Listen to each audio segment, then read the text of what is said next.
PQRS का practice किए थे आप लोग? पूरी तरह से हम पर डिपेंडेंट हो गए हो। किए थे? बन रहा है?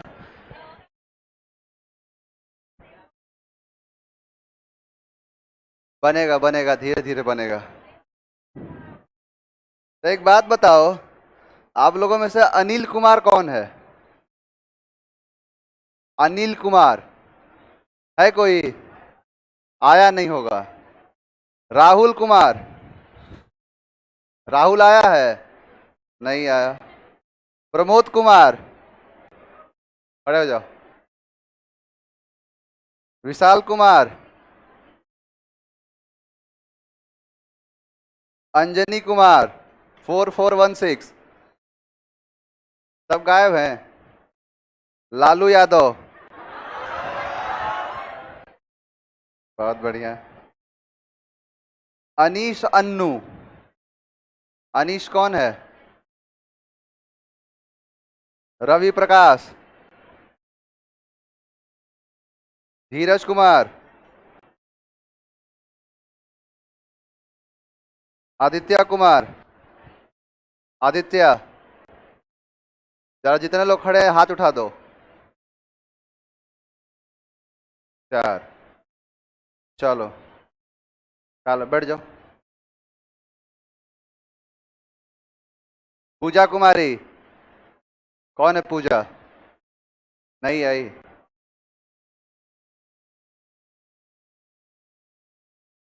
लड़की का नाम सरोज है क्या किसी का? है? सोनम कुमारी, सोनम कौन है? आप हो? नेहा कुमारी, नेहा आई है। सुहाना, सुहाना सुहानी होगा। सुहाना या सुहानी है कोई? क्या नाम है आपका? सुहाना। रेखा, रेखा सिन्हा है कोई? अनुराधा और अंजू, अंजू चौहान है कोई? These are topper of this class. जितने हैं इसके पहले जो एग्जाम हुआ था, जो टेस्ट लिया गया था, उसी का रिजल्ट बता रहा हूं। क्लियर है? बहुत से तो थे ही नहीं। एग्जैक्टली देखो, जितने ये हैं, आप लोग बहुत बढ़िया तैयारी किए हो, बहुत बढ़िया पढ़ाई हुई है, और ये जो रिजल्ट है ये उनके लिए, बाकी इसके बाद भी बहुत सारे बच्चे हैं ऐसे, लेकिन ये वो हैं जिनका नंबर अच्छा खासा है, मतलब 1-2 नंबर सिर्फ कम है, बाकी सारे सवाल सही है। अब एग्जाम में भी यही होगा, एग्जाम में भी ऐसे ही क्वेश्चन बनेंगे, लेकिन जिनका नंबर कम आया है, जैसे नंबर है 5-5, 6-6 नंबर लेके आए हैं, तो उनको मतलब और ज़्यादा चीज़ों के बारे में पढ़ने की ज़रूरत है, और बहुत सारी चीज़ों की। अब बिल्कुल ऑनलाइन टेस्ट कब होगा? ऑनलाइन भी बहुत जल्द आप लोगों को प्रोवाइड किया जाएगा, उसमें ऑनलाइन में सारी चीज़ें मिल जाएगी। चलिए स्टार्ट किया जाए क्लास को। PQRS की प्रैक्टिस किया करो, और जितना चीज़ पढ़ा दिया गया है कोशिश करो कि ज़्यादा से ज़्यादा आप ग्रैब कर पाओ। जब ग्रैब करते हो तो बहुत सारी चीज़ों का समझ बढ़ता है आपका, और बहुत ज़्यादा दिन नहीं है आपके पास। आपको लग रहा होगा कि अभी तो उम्र पड़ी है बहुत ज़्यादा, अभी तो हम बच्चे हैं, ऐसा नहीं है।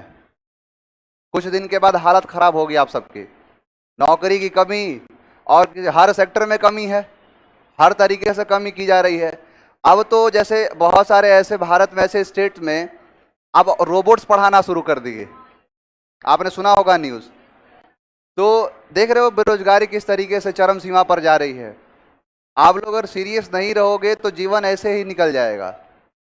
और क्या बार बार तो बताता हूं, जब तक पॉकेट में पैसे हैं तभी तक पूछेगी बाबू कैसे हैं। तो पैसा होना बहुत जरूरी है। चलिए स्टार्ट किया जाए क्लास को। अब देखो वोकैबुलरी की शुरुआत करते हैं। पहला शब्द है आपका कर्मजन। कर्मजन का मतलब होता है चिड़चिड़ा, यानी कि जो शॉर्ट टेम्पर होते हैं, चिड़चिड़े होते हैं, इरिटेबल होते हैं, इरिस्केबल होते हैं, उनको कहा जाता है कर्मजन। कैंटेंकरस, बहुत सारे शब्द आते हैं जैसे चिड़चिड़े के, पेविस होता है, ग्रम्पी होता है, इसका मतलब होता है चिड़चिड़ा। तो कर्मजन का मतलब होता है चिड़चिड़ा, यानी जो चिड़चिड़े हो जाते हैं बैड टेम्पर के। याद कैसे करोगे? तो कर्मजन को याद कर लो कर भजन से, यानी कर्मजन कर भजन।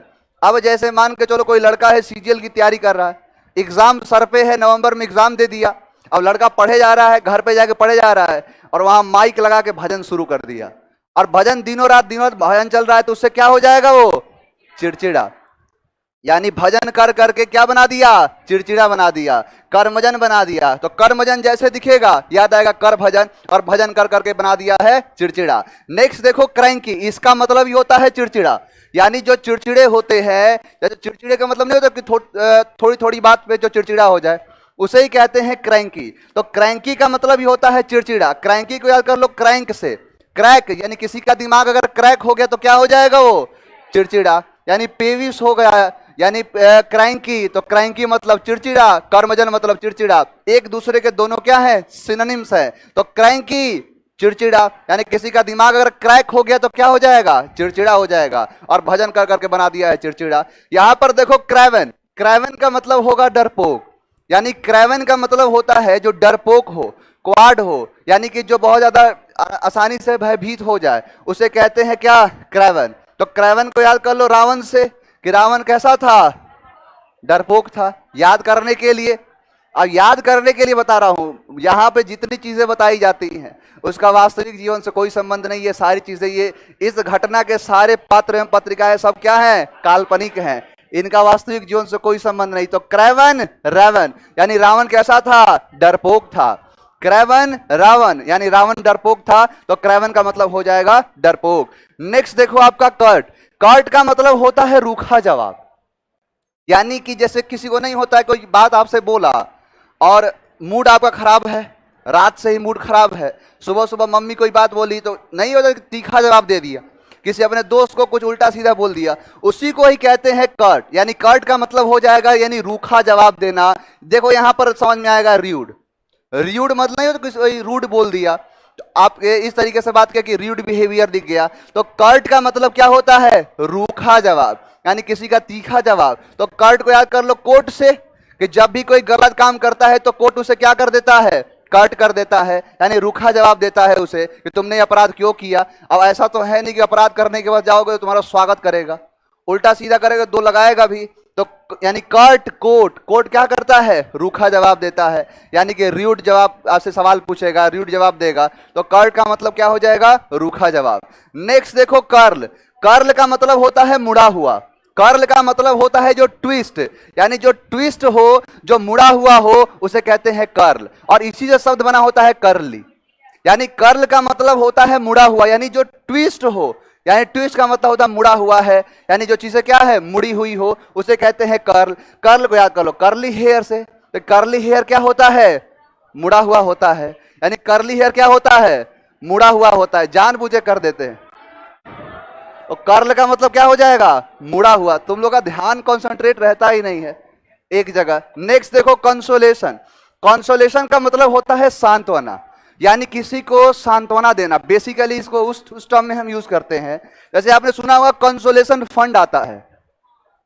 आर्टिकल 360 क्या है पता है?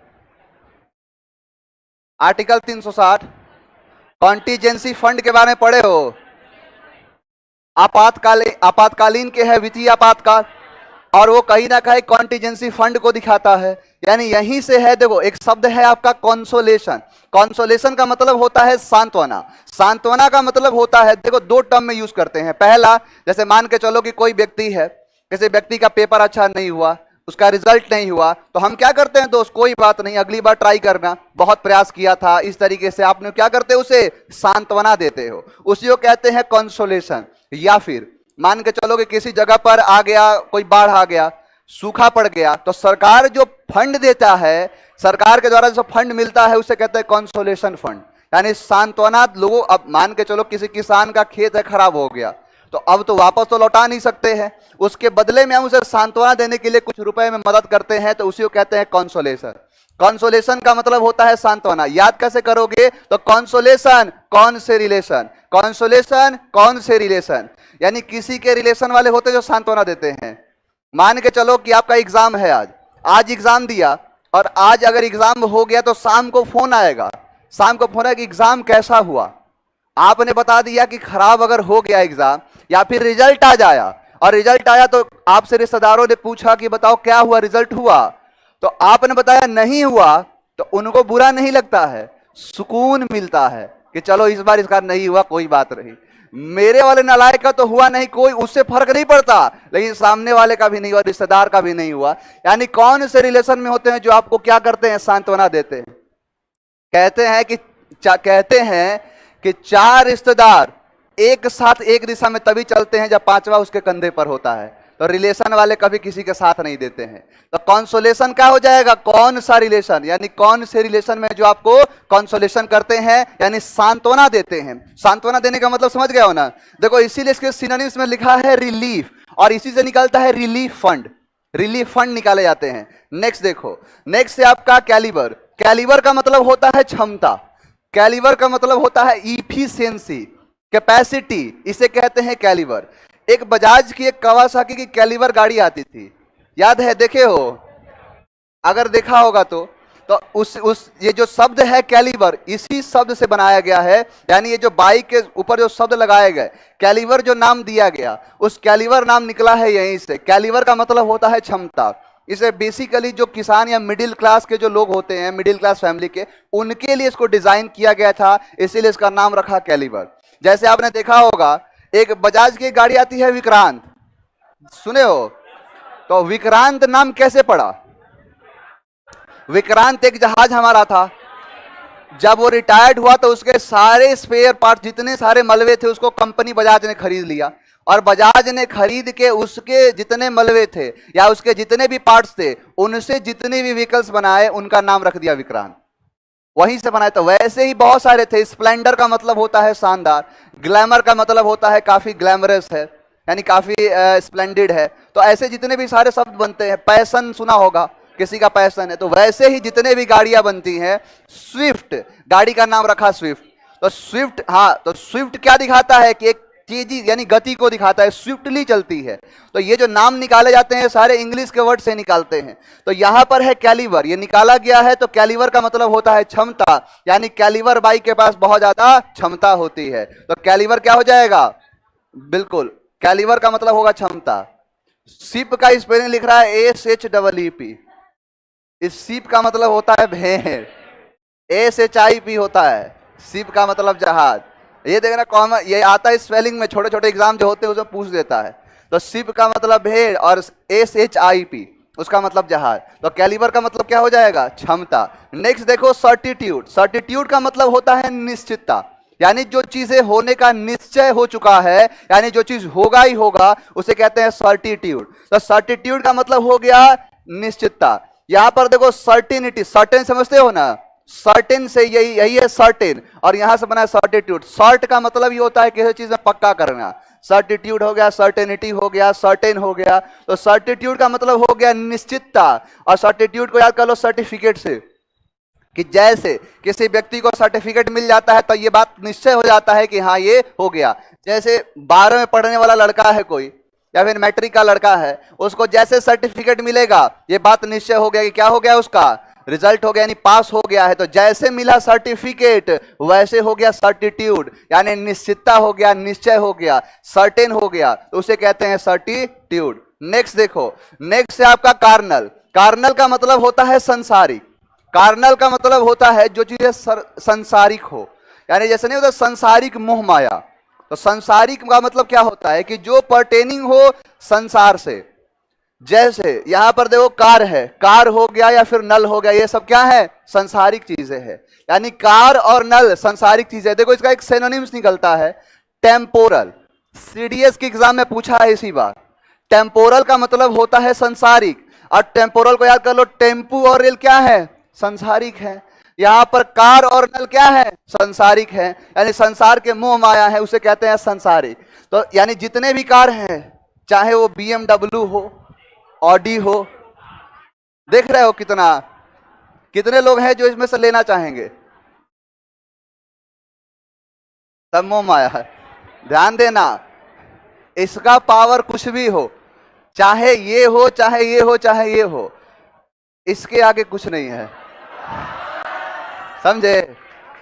ये जो चीज है इसके ऊपर लिखा रहेगा गवर्नमेंट ऑफ इंडिया, तो ऐसे कितने हजारों रहेंगे ना, उनको साइड होना पड़ेगा। हट जाओ, सर आ रहे हैं। तो याद रखना ये सब कुछ नहीं है, मेन ये है, इसके पीछे लग जाओ, ये चाहिए। यही कहते हैं कि ना BMW और ना ऑडी और ना थार चाहिए, मुझे तो एक सफेद सी गाड़ी चाहिए जिस पर लिखा भारत सरकार चाहिए। तो क्या हो गया, कार्नल का मतलब हो जाएगा संसारिक, यानी जो संसार की चीजें हैं संसारिक है। इसका एक और मीनिंग आता है, या फिर सिनोनिम्स बोल दो, अर्थली करके आता है। यानी अर्थ का मतलब हो गया पृथ्वी, हमारा संसार, और अर्थली कर दिया यानी संसारिक, तो वही हो जाएगा आपका कार्नल। तो कार से याद रहेगा, लेकिन इसको भी साथ ही साथ याद करवा दिया कि टेम्पू और रेल क्या है, सब संसारिक चीजें हैं। तो टेम्पोरल का मतलब हो गया संसारिक। यहां पर देखो कंडेंस, कंडेंस का मतलब होता है घना करना, ये वर्ब है, यानी घना करना। जिसके लास्ट में ना ना नी लगा हो क्या होता है, आज ही इसको निपटाते हैं। चलो, कंडेंस का मतलब हो जाएगा घना। देखो कौन से तो मतलब नहीं है, कौन का मतलब होता है टुगेदर, एक साथ। डेंस का मतलब होता है घना, डेंस पढ़ा होगा, या फिर छोड़ो डेंस छोड़ो, आपने पढ़ा होगा जीएस में कि भारत का सबसे हाई डेंसिटी स्टेट बिहार है, नहीं पढ़े हो? यानी जिसे हिंदी में क्या कहा जाता है, डेंस को संघन, संघन, अच्छा हाँ, घनत्व, हाँ एग्जैक्टली। यानी हाई डेंसिटी स्टेट का मतलब है कि कहा जाता है कि जहां 1 किलोमीटर स्क्वायर में जितने लोग ज्यादा रहते हो वैसा स्टेट है बिहार। बिहार में यानी कि 1 किलोमीटर वर्ग एरिया में पूरे स्टेट के कंपैरिजन सबसे ज्यादा लोग रहते हैं। ध्यान देना, बिहार से भी ज्यादा डेंसिटी स्टेट शायद दिल्ली की है, दिल्ली में है। लेकिन रीजन क्या होता है कि एक बार क्या हुआ ना कि एक बार क्वेश्चन पूछा यूपीएससी की, शायद बीपीएससी ने कि यूपीपीसीएस ने क्वेश्चन पूछा था, प्री का क्वेश्चन था कि सबसे ज्यादा हाई डेंसिटी स्टेट को क्रम में लगाइए। वहां पर 3-4 थे और वहां पे ऑप्शन बिहार को हटा दिया। इसका रीजन क्या था कि ना उसने किसी स्टेट के बारे में जिक्र किया और ना किसी यूटी के बारे में जिक्र किया। अब यहां पर यूटी बोल देगा तो दिल्ली और स्टेट बोल देगा तो बिहार, यही खेल खेला था। तो वही से तो निकला है कंडेंस। डेंस का मतलब घना, डेंस से बना होता है डेंसिटी, यानी हाई डेंसिटी, लो डेंसिटी, और कौन मतलब टुगेदर। जहां सारी चीजों को एक साथ कर दे तो क्या हो जाएगा, घना करना। तो डेंस से याद रहेगा, तो डेंस का कंडेंस का मतलब घना करना, किसी भी चीज को घना कर देना। आओ जरा देखा जाए, कर्मजन, बहुत बढ़िया तैयारी, क्रैंकी, शाबाश, क्रेवन, डरपोक, कट, रूखा जवाब देना किसी को, तीखा जवाब देना, कर्ल यानी मुड़ा हुआ, ट्विस्टेड है, कंसोलेशन सांत्वना, कैलिबर क्षमता, सर्टिट्यूड निश्चितता, कार्नल और टेम्पोरल, टेम्पोरल का मतलब ही संसार है और कंडेंस का मतलब घना करना। सारे शब्द याद हैं आपको, एक भी नहीं। देखो क्षमता का मतलब पता है क्या है, क्षमता कहीं ना कहीं एक इफिशियंसी से भी दिखाता है। जैसे आपने पढ़ा होगा कि ए किसी काम को 10 दिन में करता है, बी किसी उसी काम को 20 दिन में करता है, दोनों मिलके करे तो क्या है, तो करते क्या है हम कि इसका एलसीएम लेते हैं, 20 आ गया। अब इसकी इफिशियंसी निकल के आ गई 2 और इसकी इफिशियंसी निकल के आ गई 1। अब ये जो 2 है और 1 है, इसकी इफिशियंसी है यानी कैलिबर है। समझ में आया? इसकी इफिशियंसी बोलो, कार्य क्षमता होता है, कार्य कुशलता होता है, या फिर कैलिबर बोलो, इसका ही मतलब है कैलिबर। क्लियर है? आगे बढ़ा जाए।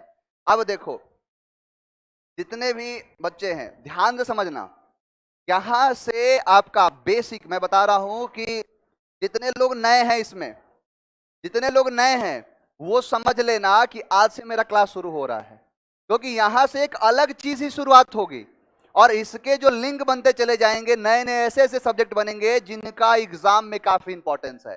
जैसे अंग्रेजी कुछ नहीं है, इसी के अंदर पूरी की पूरी अंग्रेजी है, इसको ऑब्जेक्ट समझ लो, कॉम्प्लीमेंट इंक्लूड है, यानी इसके बाहर अंग्रेजी नहीं है। और ये आपको डे फर्स्ट से जितने पहले दिन से जो लोग आ रहे हैं उनको ये बताते चला आ रहा हूं, डे फर्स्ट से ही बता रहा हूं, इसके बाहर कुछ नहीं है। सब्जेक्ट, वर्ब और ऑब्जेक्ट, इतने दिन से हम लोगों ने सब्जेक्ट के बारे में पढ़ा और ऑब्जेक्ट के बारे में पढ़ा, यही तो पढ़ा। मैंने बताया था कि सब्जेक्ट बनाने के लिए नाउन चाहिए, प्रोनाउन चाहिए, यही बताया था, जीरंड चाहिए, इन्फिनिटिव चाहिए। तो नाउन प्रोनाउन पढ़ के सब्जेक्ट बनाना सीख गए, ऑब्जेक्ट बनाना सीख गए। यही तो हुआ। नाउन का समान रखने वाला आर्टिकल था, नाउन का तारीफ करने वाला एडजेक्टिव था, आज तक यही चल रहा था। लेकिन अब बारी है वर्ब की। वर्ब अपने आप में काफी इंपॉर्टेंस है। पहले इसके इंपॉर्टेंस के बारे में बता दे रहा हूं, ध्यान देना। अगर आपको वर्ब आता है तो समझ लेना कि टेंस, टाइम एंड टेंस आता है, जिसे टेंस कहा जाता है। आप लोग पढ़ते होगे, अलग पढ़ते होगे, अलग नहीं है, इसी का पार्ट है। अगर टाइम एंड टेंस आता है, आपको एक्टिव और पैसिव वॉइस आएगा, एक्टिव और पैसिव वॉइस। अगर ये आता है, डायरेक्ट और इनडायरेक्ट आएगा, इसके बाहर नहीं जाता है। डायरेक्ट और इनडायरेक्ट इसी से बना होता है। अगर आपने वर्ब पढ़ना शुरू कर लिया तो आप अंग्रेजी बोलना शुरू कर दोगे। क्यों? क्योंकि वर्ब के बाद, वर्ब जैसे समाप्त करूंगा तो नया अध्याय शुरू होगा जिसे कहते हैं मॉडल्स।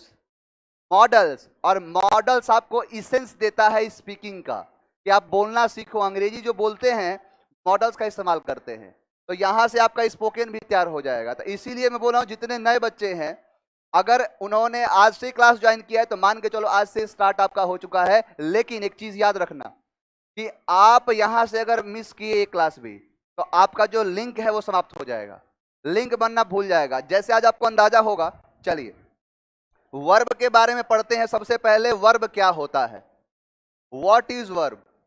वर्ब के बारे में अगर मैं आपसे पूछूं कि वर्ब पढ़ने की जरूरत है कि नहीं है, ये बताओ। बहुत जरूरत है, क्योंकि सब्जेक्ट के बाद वर्ब और ऑब्जेक्ट, यानी जो हमने अंग्रेजी का स्ट्रक्चर लिखा उसका अहम पार्ट ही वर्ब है। अगर वर्ब नहीं आएगा तो ये नहीं आएगा, ये नहीं आएगा तो अंग्रेजी नहीं आएगा। तो वर्ब अपने आप में पढ़ना बेहद जरूरी है। ध्यान दो, वर्ब हम किसे कहते हैं।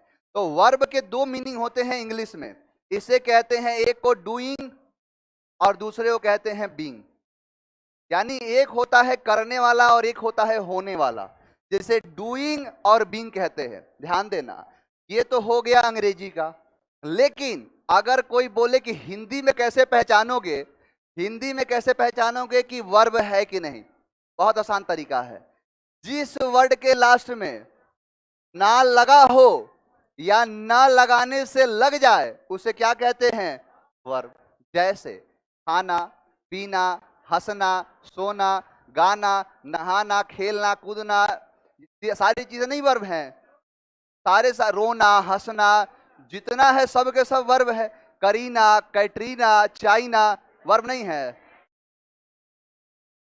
नहीं वर्ब है, ये नाउन है। समझ में आया? यानी कि ऐसा नहीं है कि बता दिया कि सब में ना लगाओ, सबको वर्ब चाप दो, वैसे हसीना होगा। यानी कहने का मतलब है कि जो वर्ब का काम करे उसे कहते हैं, जो काम करने का मतलब है कुछ ना कुछ कर रहा होगा।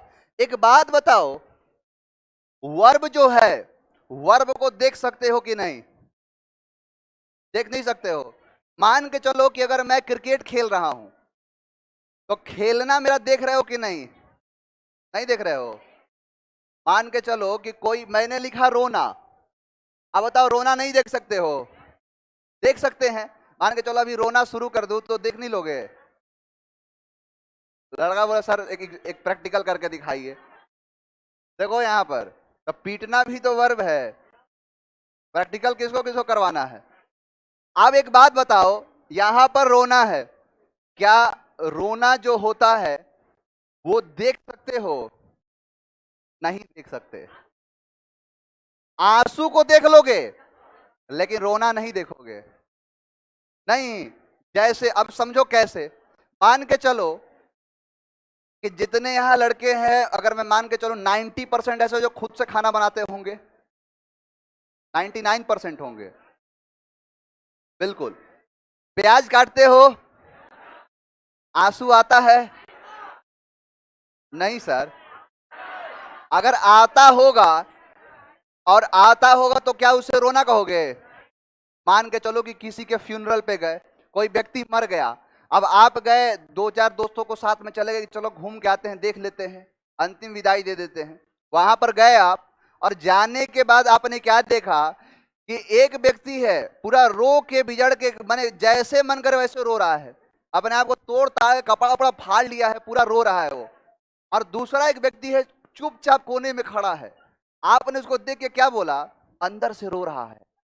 नाटक कर रहा है ये, जो रो के बिजड़ के यानी पूरा उलट पलट के जो रो रहा है उसको आपने बोल दिया नाटक कर रहा है, और कोने में चुपचाप खड़ा है तो उसको बोल दिया अंदर से रो रहा है। अगर देखते तो दिखाई देता? दिखेगा? नहीं दिखेगा। तो याद रखना कि बहुत से ऐसे वर्ब, बहुत से नहीं, 80% ऐसे वर्ब हैं जिनको आप देख नहीं सकते हो, और जिसको नहीं देख सकते हो तो जो चीजें नहीं दिखाई दे, कौन सा नाउन? Abstract noun. यानी कि 70% 80% ऐसे नाउन होते हैं जो अब्स्ट्रैक्ट नाउन होते हैं। यानी अब्स्ट्रैक्ट नाउन का मतलब यह है कि उसे देख नहीं पाओगे, और देख नहीं पाओगे तो वो कौन सा नाउन? Abstract noun. तो ध्यान रखना कि बहुत से ऐसे वर्ब होते हैं जो अब्स्ट्रैक्ट नाउन बन जाते हैं, और बहुत से अब्स्ट्रैक्ट नाउन होते हैं जो वर्ब बन जाते हैं। समझ में आया? ये रहा वर्ब का डेफिनेशन। लेकिन एग्जाम पॉइंट ऑफ व्यू से स्टार्ट करते हैं। अगर मैं पूछूं कि वर्ब कितने प्रकार के होते हैं, जरा बताना। 2 प्रकार के।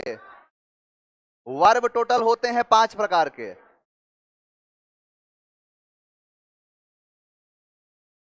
V1, V2, V3, V4 और V5, यानी 5 प्रकार के टोटल वर्ब होते हैं। ध्यान देना, अगर V1 दिखा तो इसे कौन सा वर्ब कहोगे? प्रेजेंट का, इसे कहेंगे प्रेजेंट। V2 दिखा तो, V3 दिखा तो परफेक्ट, और V4 दिखा तो कॉन्टिन्यूअस, V5 दिखा तो इसे भी कहेंगे प्रेजेंट। अब देखो कैसे, ये भी प्रेजेंट और ये भी प्रेजेंट। अब हो गया कंफ्यूज कि सर यहां भी प्रेजेंट है, यहां भी प्रेजेंट है, तो कैसे पता चलेगा कौन सा प्रेजेंट वाला कौन है? ध्यान देना, यहां पर कंफ्यूज हुए हो। अगर V1 दिखे तो समझ लेना प्लूरल होता है, अगर V5 दिखे तो सिंगुलर होता है। समझ में आया? अब एक बात बताओ, यहां 5 प्रकार के आपके वर्ब हो गए, और यही जो वर्ब होता है इससे सारी चीजें निकलती हैं। कैसे? ध्यान देना, 5 प्रकार के वर्ब समझ में आए।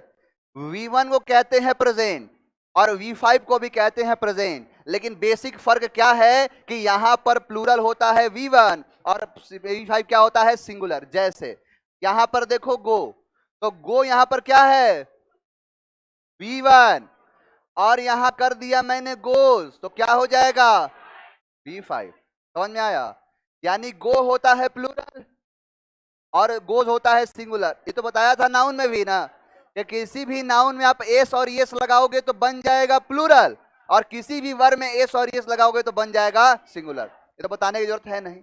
क्लियर? अब देखो, एक चीज मैं अगर आपसे पूछूं, अगर मैं ये पूछा कि एक बात बताओ कि जितने भी आपके टेंस हो गए, टेंस के बारे में थोड़ा सा यहां जिक्र करूंगा कि जितने भी टेंस होते हैं, यहां पर मैंने लिखा टेंस, और टेंस बराबर लिख दिया वर्ब। है कोई काटने वाला? मैंने लिख दिया यहां पर वर्ब, और वर्ब के बराबर लिख दिया टेंस। बताओ, है कोई काटने वाला? काट देगा कोई? यानी कि मैंने ये चैलेंज कर दिया कि टेंस को वर्ब कहते हैं और वर्ब को टेंस कहते हैं। अब चैलेंज किया हो तो प्रूफ करना पड़ेगा। अब जैसे मैंने बोला कि सब्जेक्ट है, मैंने बोला वर्ब है, मैंने बोला ऑब्जेक्ट। बताओ कौन सा टेंस? कौन सा टेंस? प्रेजेंट टेंस नहीं है? जरा हाथ उठाओ तो। कितने लोग हैं जो प्रेजेंट टेंस कहना चाहते हैं? अरे प्रेजेंट टेंस है ना जी। सब्जेक्ट के बाद वर्ब, वर्ब के बाद ऑब्जेक्ट, प्रेजेंट टेंस नहीं होता है। ध्यान देना, अभी ये कोई भी टेंस नहीं है, लेकिन मैंने जोड़ा V1 और V5। बताओ कौन सा टेंस? अब जाके हो गया प्रेजेंट टेंस। यानी वर्ब को चेंज किया तो बन गया कौन सा टेंस? Present tense. दूसरा, मैं पूछूं कि सब्जेक्ट के बाद वर्ब लगाया, वर्ब के बाद ऑब्जेक्ट, कौन सा टेंस? नहीं पता, लेकिन 1 और 5 लगाया तो प्रेजेंट टेंस, लेकिन अगर 2 लगा दिया तो पास्ट टेंस हुआ कि नहीं? देखो यहां पर V2 क्या होता है? V2 क्या होता है? पास्ट। समझ में आ रहा है ना? अब एक बात बताओ कि मैंने बोला कि सब्जेक्ट के बाद मैंने लगा दिया वर्ब, वर्ब के बाद लगा दिया ऑब्जेक्ट। कौन सा टेंस? कोई टेंस नहीं, लेकिन मैंने यहां लगा दिया V3। कौन सा टेंस? प्रेजेंट परफेक्ट टेंस में कितने लोग हाथ उठाओ? पास्ट टेंस में कितने हाथ उठाओ? अब एक दो का मन भी कर रहा हो तो नहीं उठाएगा। V3 का मतलब क्या है यहां पर देखो, क्या है ये? परफेक्ट। अभी ये कोई टेंस नहीं है, सिर्फ क्या है? परफेक्ट टेंस है, ना प्रेजेंट है ना पास्ट है, सिर्फ क्या है ये? यानी यहां पर अगर V3 लिखा तो इसका मतलब परफेक्ट है। लेकिन ध्यान दो, मैंने लिखा सब्जेक्ट, सब्जेक्ट के बाद मैंने लिखा हैज, और सब्जेक्ट के बाद मैंने लिख दिया हैव। हैज और हैव किसका? यानी प्रेजेंट का है ये, यानी ये प्रेजेंट का है हैव, हैज और हैव। इसके बाद मैंने V3 लगाया और ऑब्जेक्ट लगाया, तो प्रेजेंट परफेक्ट टेंस हुआ कि नहीं? हुआ कि नहीं प्रेजेंट परफेक्ट टेंस? लेकिन मैं इस हैज और हैव को मिटा के यहां पर लिख दिया हैड, तो हैड किसका? Past perfect tense. समझ में आ रहा है अंग्रेजी? आगे बढ़े। और अब देखो, मैंने बोला कि सब्जेक्ट के बाद मैंने वर्ब लिखा, वर्ब के बाद ऑब्जेक्ट। कौन सा टेंस? लेकिन यहां V4 लिखा तो कॉन्टिन्यूअस। कौन सा? कॉन्टिन्यूअस। यानी V4 होता है कॉन्टिन्यूअस, लेकिन अभी पता नहीं है कि कौन सा कॉन्टिन्यूअस। मैंने क्या किया कि सब्जेक्ट के बाद लिखा इज, एम और आर, और plus V4 plus object. Is am are किसका? इज एम आर प्रेजेंट का, ये कॉन्टिन्यूअस, तो प्रेजेंट कॉन्टिन्यूअस टेंस। इतना आसान है ये। अगर यहां इज एम आर को हटा के इसकी जगह पर वॉज और वर कर दू तो ये वॉज और होता है पास्ट का, और अगर ये पास्ट का है तो टेंस का स्ट्रक्चर हो गया पास्ट कॉन्टिन्यूअस। बताओ तूफान है कोई? अगर मैं क्या कर दूं कि मैंने यहां पर लिखा सब्जेक्ट के बाद वर्ब, वर्ब के बाद ऑब्जेक्ट, पूछूं कौन सा टेंस? नहीं पता, लेकिन यहां पर लगा दिया V3। ये क्या हो गया? परफेक्ट हो गया। परफेक्ट नहीं हुआ? अब ध्यान दो, परफेक्ट का स्ट्रक्चर मैंने लिखा सब्जेक्ट के बाद हैज और हैज या फिर हैव, तो ये है प्रेजेंट का। उसके बाद V3 परफेक्ट है plus object. Present perfect tense हुआ कि नहीं? लेकिन मैं यहां पर लगा दिया V4 और उसके बाद ऑब्जेक्ट। आओ देखा जाए, present perfect continuous tense, structure तैयार हो गया। लेकिन अब मजबूरी ये हो गई कि एक सेंटेंस में दो मेन वर्ब नहीं आ सकते। दो मेन वर्ब नहीं आएंगे तो यहां क्या करते हैं? V3 को बीन में चेंज कर देते हैं। तो यही तो स्ट्रक्चर होता है प्रेजेंट परफेक्ट कॉन्टिन्यूअस टेंस का। समझ में आया? अगर कोई बोले, अगर कोई बोले कि प्रेजेंट, प्रेजेंट कॉन्टिन्यूअस टेंस का स्ट्रक्चर लिखो, तो प्रेजेंट का मतलब हो गया इज, एम या फिर आर, तीनों आ सकता है। कॉन्टिन्यूअस का मतलब हो गया V4। स्ट्रक्चर लिखना कितना आसान हुआ। बचपन में इस स्ट्रक्चर के लिए कितना मार खाए थे। टीचर हमें बता दिया होता कि स्ट्रक्चर को रटते नहीं हैं, समझते हैं, सीखते हैं। और ध्यान देना, आप लोगों को मैं बोला ना, आज इन सबका डेमो दिखा रहा हूं। एक एक चीज को, एक एक चीज की धज्जियां उड़ानी है। देखो कैसे मैंने लिखा सब्जेक्ट, सब्जेक्ट के बाद V1 V5 प्लस ऑब्जेक्ट, तो ये हो गया स्ट्रक्चर। यहां पर मेन वर्ब क्या है? V1 और V5। ये किसका है? प्रेजेंट का। आगे पीछे कुछ नहीं लगा है तो सिंपल प्रेजेंट। कौन सा? Simple present. अब इसका अगर हमें पैसिव बनाना हो, ऑब्जेक्ट को सब्जेक्ट की जगह, सब्जेक्ट को ऑब्जेक्ट की जगह, ऑब्जेक्ट जो होगा बन जाएगा सब्जेक्ट, सब्जेक्ट जो होगा बन जाएगा ऑब्जेक्ट। उसके पहले बाई लगाओ, बाई से पहले any form of the verb change into V3। V3 में चेंज कर दो, यही तो स्ट्रक्चर होता है। अब क्या है कि यहां पर V1 और V5 को दिखाना पड़ेगा, और V1 और V5 को दिखाने के लिए यहां पर आता है इज, एम और आर। समझ में आया? यही हो गया तो पैसिव वॉइस। यही तो है आपका पैसिव वॉइस, इसी को पढ़ना है। अभी ये चीज दिखाया, अब एक बात जरा बताओ कि मैंने आपको एक चैलेंज दिया था अभी थोड़ी देर पहले, और चैलेंज क्या दिया, कहां गया,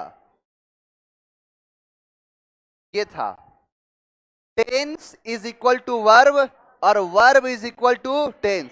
अब एक बात बताओ जरा कि मैंने यहां सब्जेक्ट के बाद वर्ब, वर्ब के बाद ऑब्जेक्ट, यहां पर वर्ब लिखा, वर्ब में चेंज किया, बताओ टेंस में चेंज हुआ कि नहीं? अगर इस वर्ब को V2 करूं, बताओ टेंस चेंज होगा कि नहीं? तो टेंस को वर्ब नहीं कहते हैं, वर्ब को टेंस नहीं कहते हैं, इसी को कहते हैं, ये सेम चीज है, एक दूसरे के साथ ही आते हैं। क्लियर है? चलो अब देखो कि आपके जो वर्ब हैं, वर्ब डूइंग और बीइंग, ध्यान से देखो कि वर्ब, पहले ये समझो कि वर्ब के टाइप हमें कितने पढ़ने हैं, ध्यान से देखना। वर्ब के हमारे दो टाइप पहले, सबसे पहले पढ़ना है, ध्यान देना कैसे।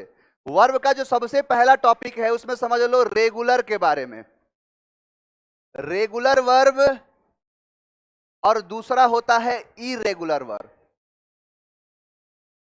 रेगुलर वर्ब और इरेगुलर वर्ब, ध्यान से समझना, ये दो प्रकार के वर्ब होते हैं, जिसे एक को रेगुलर वर्ब और दूसरे को इरेगुलर वर्ब कहा जाता है। दोनों का अंतर समझाता हूं।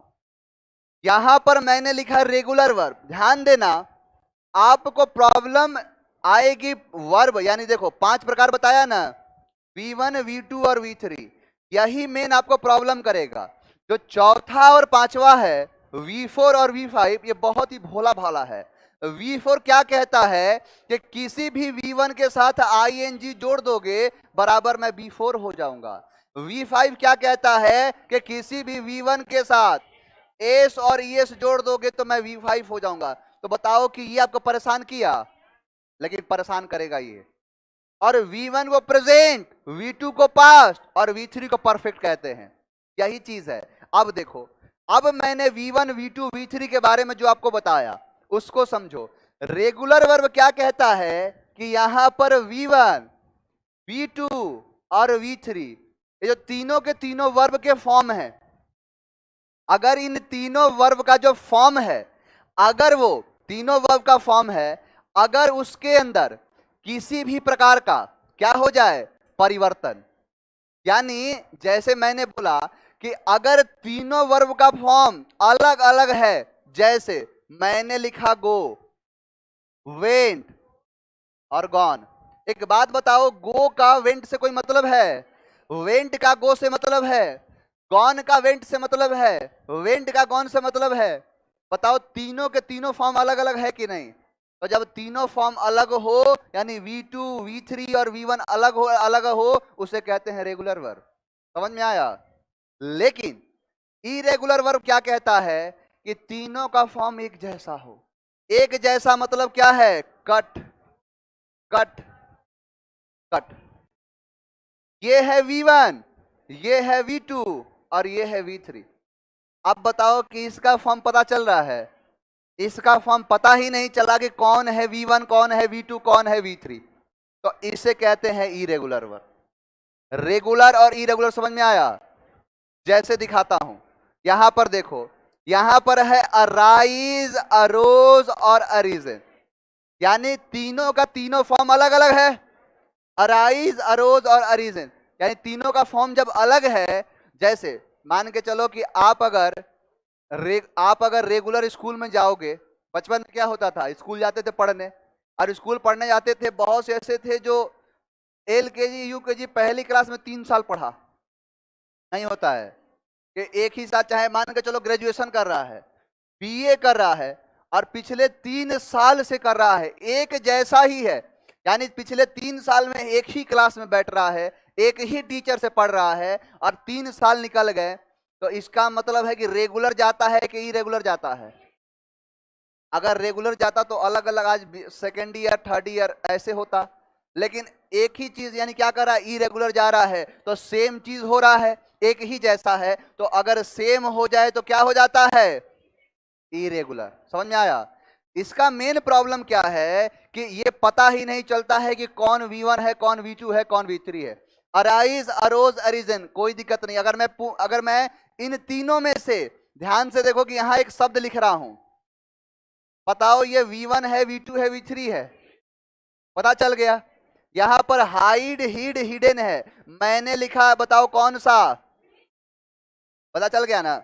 लेकिन अगर मैं ऐसा ना करके अब लगा दिया let let let, put put put, read read read, set set set, shut shut shut, hurt hurt हट, अब बताओ इसमें से लेट लेट लेट, इसमें से लिखा, बताओ कौन सा वाला, पता चला? पता ही नहीं चला। इसीलिए इसे कहते हैं इरेगुलर। ये किसी रेगुलरिटी में नहीं आता है, इरेगुलर में है। ध्यान देना, यहां से क्या आपको एक सीख मिली कि प्रॉब्लम कहां होगा, तो प्रॉब्लम होगा इरेगुलर में। और यहीं से ग्रामेरियन ने एक रूल क्या बनाया कि V3 और V4 बिना एक्सिलरी वर्ब के नहीं आते। यानी V3 और V4 अपनी आंखों से देख लो तो वहां पर एक्सिलरी वर्ब आएगा ही आएगा।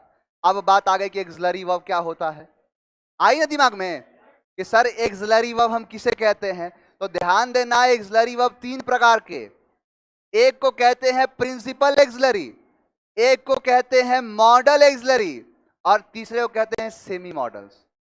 यानी मेन एक्सिलरी वर्ब में मेन क्या गया, is, am, are, was, were, do, does, did, has, have, had, ये आपका क्या हो गया एक्सिलरी, जिसे कहते हैं प्रिंसिपल एक्सिलरी। और वैसे ही आपका आता है मॉडल्स, मॉडल्स में वही बताया आपको, will, would, shall, should, can, could, may और माई। अब वैसे ही आ जाएगा semi modal, use to, need, यानी नीड और डेयर, ये सारी चीज आपको मॉडल्स में पढ़नी है। ये आपका यानी तीन प्रकार के एक्सिलरी वर्ब बन गए, प्रिंसिपल एक्सिलरी वर्ब है, मॉडल से एक्सिलरी है, इन सब के बारे में हम पढ़ेंगे। क्लियर है? अब एक बात बताओ, उनमें से मैंने लिखा यहां पर लेट, अब पता चला कौन सा लेट है, लेकिन मैंने लिख दिया एक्सिलरी वर्ब और उसके बाद लेट। अब बताओ V3 V4 नहीं होगा, V4 का सीधा मतलब है ING होगा, इसमें तो दिक्कत ही नहीं होगा। लेकिन यहां पर क्या है, एक्सिलरी वर्ब प्लस V3 होगा, यानी एक्सिलरी वर्ब V2 कभी भी V2 अपने साथ नहीं लेता है एक्सिलरी वर्ब, लेकिन V3 और V4 बिना एक्सिलरी वर्ब के नहीं आते हैं। जरा एक बात बताओ, मैंने एक चीज लिखा, देखो एक चीज मैं बताऊंगा, मैंने लिखा आई हैव अ पेन, अगर इसका मैं नेगेटिव पूछूं कि आई हैव अ पेन का नेगेटिव बताओ क्या होगा? इतना आसान है, I have not a pen. आसान नहीं है? आज ही अपने दोस्त के पास जाना और जाके बोलना कि आई हैव अ पेन का नेगेटिव क्या होगा, तो अगर वो बोलेगा 90% चांस है कि बोलेगा I have not a pen, check कर लेना। और अगर ऐसा बोले तो धीरे से मुस्कुराना और कहना आओ मुलाकात होगी एग्जाम में। यहां पर लिखा आई हैव अ पेन, तो इसका नेगेटिव 90% लोग बनाते हैं I have not a pen. ध्यान देना, यहां पर कॉन्सेप्ट क्या सिखाता है हमें कि अगर सब्जेक्ट के बाद, अगर सब्जेक्ट के बाद क्या हो, एक्सिलरी वर्ब हो, उसके बाद मेन वर्ब हो। अब मेन वर्ब कौन सा, V3 और V4, यही तो आएगा, यही बताया ना, V3 और V4 एक्सिलरी वर्ब लेगा। उसके बाद ऑब्जेक्ट आए, कॉम्प्लीमेंट आए, कोई दिक्कत नहीं। लेकिन यहां पर जो एक्सिलरी वर्ब इस्तेमाल हुआ है, इस एक्सिलरी वर्ब को हम कहते हैं हेल्पिंग वर्ब। यानी कि अगर किसी मेन वर्ब V3 और V4 से पहले अगर कोई एक्सिलरी वर्ब हो तो उस एक्सिलरी वर्ब को क्या कहेंगे, हेल्पिंग वर्ब। और ये जो हेल्पिंग वर्ब होगा ये होगा मीनिंगलेस। मीनिंगलेस का मतलब है कि उसका कोई मतलब नहीं होगा। जैसे मैंने लिखा I have gone to school, एक बात बताओ यहां पर हैव क्या है, एक्सिलरी वर्ब, गॉन क्या है, मेन वर्ब, गो, वेंट, गॉन V3 है। तो इस एक्सिलरी वर्ब का हैव का मतलब होता है रखना, तो मैं रखता हूं स्कूल गया, नहीं है। यानी इसका मीनिंग रहे, ये रहे, रहना जरूरी है, लेकिन इसका मीनिंग का कोई भी एग्जिस्टेंस नहीं है, सीधा है कि मैं स्कूल गया। समझ में आया? अब एक बात बताओ, लेकिन इस स्ट्रक्चर को चेंज करता हूं कि सब्जेक्ट के बाद अगर एक्सिलरी वर्ब आ गया और एक्सलरी वर्ब के बाद कोई मेन वर्ब ना हो, क्या हो? तो कोई नाउन हो या फिर प्रोनाउन हो, यानी कोई नाउन हो या प्रोनाउन हो तो यही एक्सलरी वर्ब बन जाता है मेन वर्ब। और जब मेन वर्ब बन जाता है इसका एक मीनिंग होता है। मेन वर्ब बन गया कि नहीं? मेन वर्ब बन गया ये।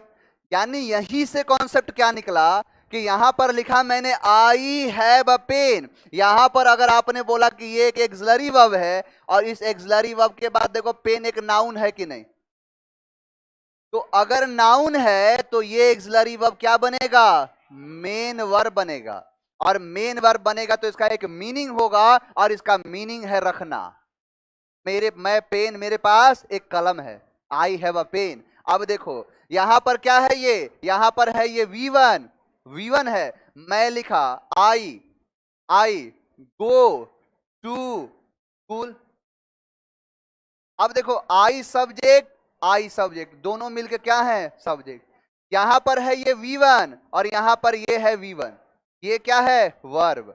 यहां पर ये पेन एक नाउन है और यहां पर एक स्कूल एक नाउन है। तो अगर आपने बोला आई हैव अ पेन का negative I have not a pen, तो इसका भी नेगेटिव बना दू I go not to school. अब बताओ बनेगा? सेम है कि नहीं? तुलना करा दिए दोनों में, जैसा ये वैसा ये, जैसा सब्जेक्ट ये वैसा सब्जेक्ट ये, जैसा वर्ब ये वैसा वर्ब ये, जैसा नाउन ये वैसा नाउन ये। तो अगर इसका बना रहे हो I have not a pen, तो इसका भी बनाओ I go not to school. बनाते हो? तो यहीं से रूल निकलता है कि किसी भी मेन वर्ब के साथ हम नो नॉट का इस्तेमाल नहीं करते हैं। तो इसका फिर क्या बनाओगे? I do not have a pen.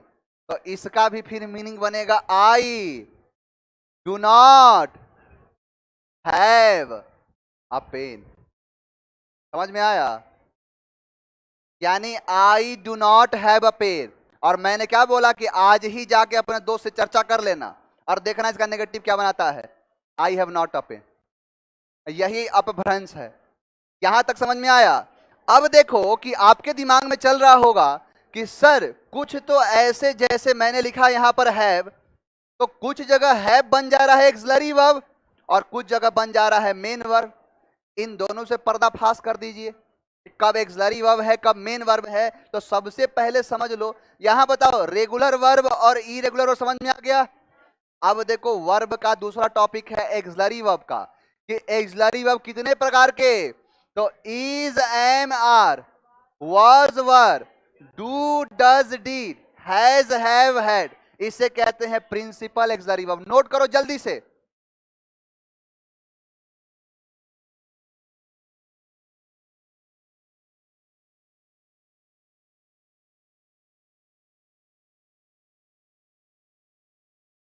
जल्दी से नोट करो। Is, am, are, was, were, do, does, did, has, have, had, ये आपके हो गए principal auxiliary verb. Clear? Next देखो,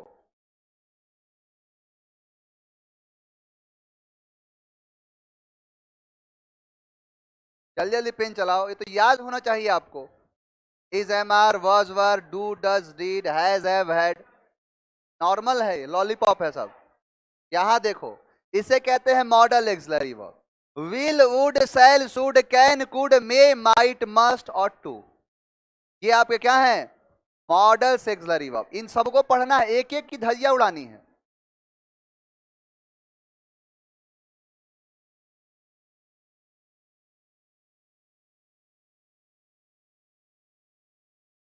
जल्दी जल्दी पेन चलाओ।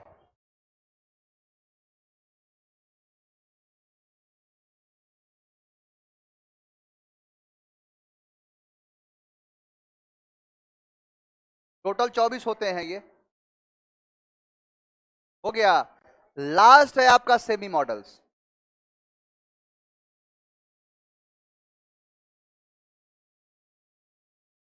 सबको कल याद करा दूंगा, कल तक आपकी जुबान पर होगा। हो गया। तीसरा होता है यूज टू, नीड और डेयर। यूज टू, नीड और डेयर, यानी ये टोटल को कहते हैं एक्सलरी वर्ब। इसे कहा जाता है एक्सलरी वर्ब। और एक्सलरी वर्ब को बांट दिया है तीन हिस्सों में। एक हो गया प्रिंसिपल एक्सिलरी वर्ब, एक हो गया मॉडल एक्सिलरी वर्ब, और एक होता है सेमी मॉडल एक्सिलरी वर्ब। तीन कैटेगरी में बांट दिया। तीनों कैटेगरी को नोट कर लिए। अब एक एक को बहुत बढ़िया तरीके से समझना है। तो जितने भी आपने लिखा है एक्सिलरी वर्ब के बारे में, इन सारे वर्ब को एक बार घर से आप रिवाइज करना। और ध्यान देना, आप कोई भी किताब लोगे आपको मिलेगा, आपको V1, V2 और V3 का लिस्ट मिलेगा। इन तीनों लिस्ट को एक बार रिवाइज कर लेना। क्लियर है? तो आज की कहानी को यहीं विराम देंगे, मिलेंगे नेक्स्ट क्लास में। Thank you very much.